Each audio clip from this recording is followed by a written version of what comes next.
Gujarat ફર્સ્ટનું buzzer વાગી ચૂક્યું છે અને પહેલો મુદ્દો છે લેટર કાંડનો. લેટર કાંડ કે જે શરૂ થયો હતો 24 ડિસેમ્બર 2024 થી અત્યારે આપણે ઊભા છીએ 22 જાન્યુઆરીમાં, પરંતુ રોજે રોજ આ જે મુદ્દો છે તેમાં એક આયામ આવી રહ્યા છે, અલગ અલગ ચેપ્ટર આવી રહ્યા છે અને હવે માનવ અધિકાર આયોગ પણ આમાં આવી ગયું છે. આમ તો અગાઉ પણ માનવ અધિકારે એક રિપોર્ટ મંગાવ્યો હતો, અહીંયાના સ્થાનિક અધિકારી પાસેથી રિપોર્ટ મંગાવ્યો હતો, પરંતુ ફરી એકવાર સો મોટો લઈને ડીજીપીને નોટિસ પાઠવવામાં આવે છે. જી હા, પાટીદાર દીકરીના સરઘસ કાઢવા મામલે આ મોટા સમાચાર છે. દીકરીની મધરાત્રે ધરપકડ મુદ્દે હવે માનવ અધિકાર આયોગ મેદાને આવ્યું. માનવ અધિકાર આયોગે રાજ્ય પોલીસ વડાને નોટિસ ફટકારી છે. મોડી રાત્રે ધરપકડ અને સરઘસ મામલે ડીજીપી પાસે જવાબ માંગ્યો અને 5 ફેબ્રુઆરી સુધીનો સમય આપવામાં આવ્યો છે કે 2 સપ્તાહમાં તમે આ અંગે ખુલાસો કરો કે આખરે શું મોડી રાત્રે પાયલ ગોટીની ધરપકડ થઈ હતી, શું તેનું સરઘસ કાઢવામાં આવ્યું હતું, શું તેને પટ્ટાથી માર મારવામાં આવ્યો હતો. આ તમામ બાબતે એક અમને તલસ્પર્શી રિપોર્ટ આપો, પરંતુ સૌથી સળગતો મહત્વનો સવાલ એ છે કે આ રિપોર્ટ્સ ક્યારે આપવામાં આવશે. અને બીજો સૌથી મહત્વનો અગત્યનો સવાલ એ કે માનવ અધિકાર આટલે મોડે કેમ જાગ્યું. હુઝુર, આપને આને મેં દેર કરી દેવું કહી શકાય, કારણ કે આખું ઘણો બધો સમય વીતી ગયો છે, ઘણું બધું પાણી અહીંયા વહી ગયું ગંગામાં, અને હવે જઈને માનવ અધિકાર ડીજીપીને રિપોર્ટ માંગી રહ્યા છે. ડીજીપી ક્યારે રિપોર્ટ આપશે, માનવ અધિકાર આયોગ ક્યારે પગલાં લેશે, તે એક મોટો સવાલ છે. વિકાસ, સૌથી પહેલા તો એક ઘટના બને છે, એ ઘટના છે લેટર કાંડની. લેટર જે વાયરલ થાય છે અમરેલીના ભાજપના નેતા કૌશિક વેકરિયાની વિરુદ્ધમાં ભ્રષ્ટાચારના સંગીન આરોપો સાથે આ લેટર લખાય છે.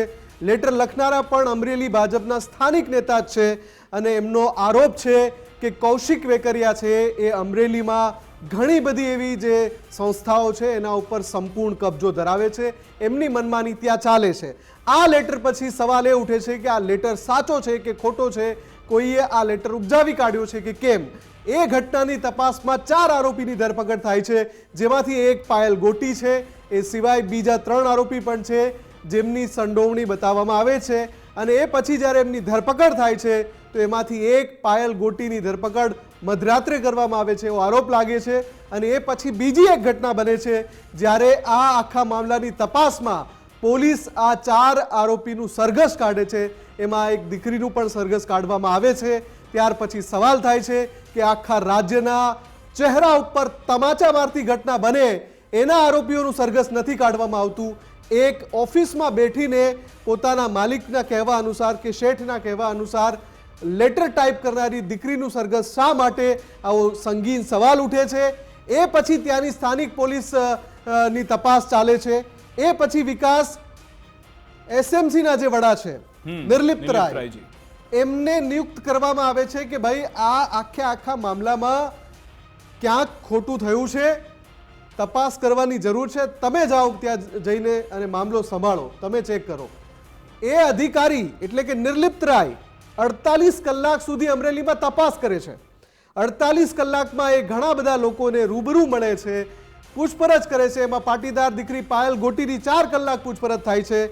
એ એમની તપાસ સમેટીને પાછા આવી જાય છે અને એ પછી માનવ અધિકાર આયોગને નોટિસ આપવાનું યાદ આવે છે. ઘણા બધા લોકો સવાલ કરી રહ્યા છે, સોશિયલ મીડિયા ઉપર પણ ચર્ચાઈ રહ્યું છે કે આ માનવ અધિકાર આયોગને આટલો સમય કેમ લાગ્યો.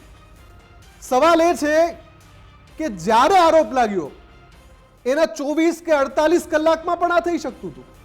તમારે તો જવાબ માંગવો છે ને, અને એ જવાબ આપશે તથાકથિત જે એમાં જેની જવાબદારી આવતી છે, ઉત્તરદાયિત્વ જેનું છે. ગુજરાત હાઈકોર્ટના જ એક એડવોકેટ છે જેમણે લેટર લખ્યો હતો, તેમણે ફરિયાદ કરી હતી માનવ અધિકાર આયોગને કે ભાઈ અમરેલીમાં આવી ઘટના બની છે, એક દીકરી સાથે આવો ન્યાય થયો છે અને સીધું સરેઆમ માનવ અધિકારોનું ઉલ્લંઘન થયું છે, આમાં તમે કાર્યવાહી કરો, આમાં તમે જવાબદાર લોકો સામે પગલાં લો.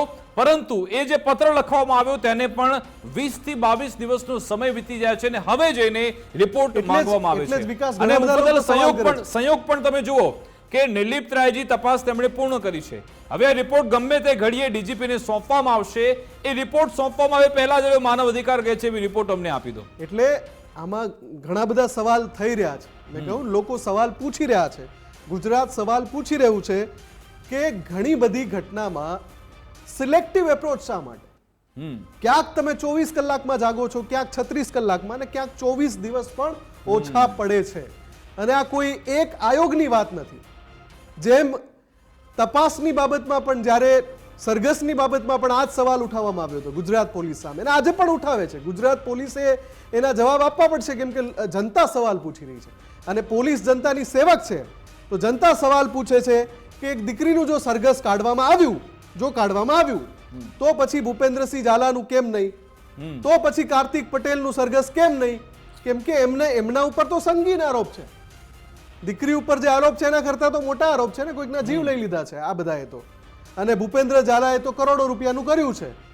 તો ત્યાં કેમ સરઘસ નથી કાઢવામાં આવતા? એટલે એ સરઘસની વાતમાં પણ લોકો સવાલ પૂછે છે ને અહીંયા પણ લોકો સવાલ પૂછે છે કે સિલેક્ટિવ એપ્રોચ શા માટે હોય છે? કેમ કે આમાં રાજકારણ છે, રાજકીય કનેક્શન છે, અને જે આક્ષેપ થઈ રહ્યો છે કે કોઈ રાજકીય દોરવણી હેઠળ કોઈના કહેવા અનુસાર, કોઈ એવા નેતાના કહેવા અનુસાર પોલીસે આ કામગીરી કરી છે. અને પહેલાથી સવાલોના ઘેરામાં છે અમરેલીના એસપી અહીંયાના સંજયભાઈ Kharat.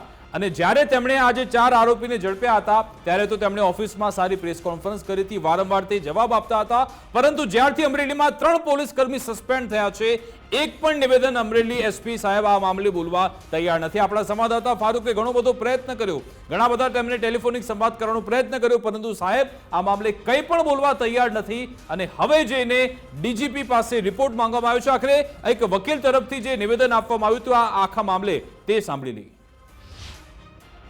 National human rights commission દ્વારા ડીજીપી સાહેબને નોટિસ પાઠવવામાં આવી છે કે તેને પોતાનો 2 અઠવાડિયામાં રિપ્લાય ફાઇલ કરવાનો છે. જે અમરેલીમાં લેટરકાંડ મુદ્દે મહિલા આરોપીની ધરપકડ મોડી રાતના કરી હતી અને શહેરમાં વરઘોડો કાઢ્યો હતો. તે બનાવને ધ્યાનમાં રાખી અને ડીજીપી સાહેબે 2 અઠવાડિયામાં નેશનલ હ્યુમન રાઇટ્સ કમિશનમાં પોતાનો જવાબ ફાઇલ કરવાનો છે. મુફદ્દલ, આમાં ઘણા બધા ચેપ્ટર આપણે જોઈ લીધા કે શરૂઆતમાં જોયું હતું કે ફક્ત કૌશિક વેકરિયાનું નામ સામે હતું, પછી સામે આવ્યું કે આખરે આ લેટર લખનાર કોણ છે. પછી પોલીસ 4 આરોપીને સામે લઈને આવી ગઈ અને એવું લાગતું હતું કે આ તો ભાજપ વર્સિસ ભાજપનો મામલો છે, બધું શાંત પડી જશે. પરંતુ જેવું પ્રતાપ દુધાતે એક એવું લઈને આવ્યા કે આમાં તો તમે પાટીદાર દીકરીનું સરઘસ કાઢ્યું છે, તેને મોડી રાતે ધરપકડ કરી છે, પછી આખો મામલો યુટર્ન લેવાયો અને આખો મામલો જોરદાર બદલાઈ ગયો. પછી તેમાં એ પણ આવી ગયું કે દીકરીને પટ્ટા પણ મારવામાં આવ્યા હતા. પરંતુ સૌથી મહત્વનો એ સવાલ છે કે આ લેટરનું સત્ય શું બહાર આવશે ખરા? કારણ કે જે ફિઝિકલ લેટર છે અત્યાર સુધી કોઈની પાસે નથી આવ્યો. પોલીસ તપાસ કેવી રીતે કરશે? એસએમસીના વડા પણ તપાસ કેવી રીતે કરશે કે એ સહી શું અસલી છે કે નકલી? કારણ કે કદાચ વોટ્સએપમાં જે લેટર આવે છે તેનાથી એ કળવું મુશ્કેલ છે કે ભાઈ આ લેટર અસલી છે કે નકલી છે, સહી અસલી છે કે નકલી છે. ફિઝિકલ કોપી ક્યાં છે તે મામલે કોઈ ફોડ પાડવામાં નથી આવ્યો. કદાચ પોલીસ પાસે એ કોપી આવી હોય, દિલ્હીથી પણ કદાચ એ કોપી મેળવાઈ હોય, પરંતુ શું એ તપાસનો હિસ્સો બનાવવામાં આવ્યો છે કે કેમ, એક મોટો સવાલ છે. બીજી મહત્વની બાબત મુફદ્દલ, પ્રતાપ દુધાત સાથે મારી વાતચીત થઈ હતી અગાઉ. આપણે જ્યારે ટેલિફોનિક સંપર્ક કર્યો હતો આ જ મુદ્દાને લઈ, ત્યારે તેમણે કહ્યું હતું કે અમે 26 જાન્યુઆરી સુધીનો સમય આપીએ છીએ. 26 જાન્યુઆરી સુધીમાં જો કોઈ એવો સારો નિર્ણય નહીં આવે, જો અમે ઈચ્છીએ તેવી કાર્યવાહી નહીં થાય, તો પછી અમે ખાપ પંચાયત કરવાના છીએ. તેમણે કહ્યું કે નિર્લિપ્ત રાયજી પર અમને પૂરો વિશ્વાસ છે, પરંતુ 26 જાન્યુઆરીની એક ડેડલાઇન છે, એટલે કે લાગી રહ્યું છે કે હવે 48 કલાક બાદ વધુ એક નવો મોરચો અમરેલીમાં, વધુ એક વિરોધનો જુવાળ ઉભો થાય તેવું લાગી રહ્યું છે. પરંતુ નજર એસએમસીના વડા નિર્લિપ્ત રાય પર એટલા માટે છે કે તેમણે રિપોર્ટ તૈયાર કરી નાખ્યો છે. હવે તે રિપોર્ટમાં શું કહે છે તેના પર નજર રહેશે. કારણ કે તાલુકા પંચાયતના પ્રમુખ હોય, કિશનભાઈ હોય કે પછી પાયલ ગોટી હોય, આ આરોપી જે લેટરકાંડના આરોપી મનીષભાઈ હોય, જે સરપંચ છે, બધાના નિવેદન લેવાઈ ગયા છે. અમરેલી એસપીનું પણ નિવેદન લેવામાં આવ્યું છે, અહીંયાના સ્થાનિક પોલીસ કર્મીના પણ નિવેદન લેવામાં આવ્યા, ભાજપ નેતાઓના પણ નિવેદન લેવામાં આવ્યા છે. હવે રિપોર્ટના આધારે, હવે પુરાવાના આધારે રિપોર્ટમાં શું સત્ય બહાર આવે છે, ડીજીપી શું રિપોર્ટ સબમિટ કરે છે, માનવ અધિકાર આયોગ શું રિપોર્ટના આધારે પગલાં લે છે. કારણ કે માનવ અધિકાર આયોગ પાસે સારી એવી સત્તા છે, સારા પાવર છે, એ ગમે તે પગલાં લઈ શકે છે, એના પર નજર રહેશે. બીજી સૌથી મહત્વની બાબત, કોંગ્રેસ પણ આ મુદ્દાને સળગતો રાખવા માંગે છે. કોંગ્રેસ પણ કઈ રીતે વિરોધ કરે છે અને આમાં સત્ય શું બહાર આવે છે તેના પર નજર રહેશે. આગળ વધીએ બીજા મહત્વના મુદ્દા પર.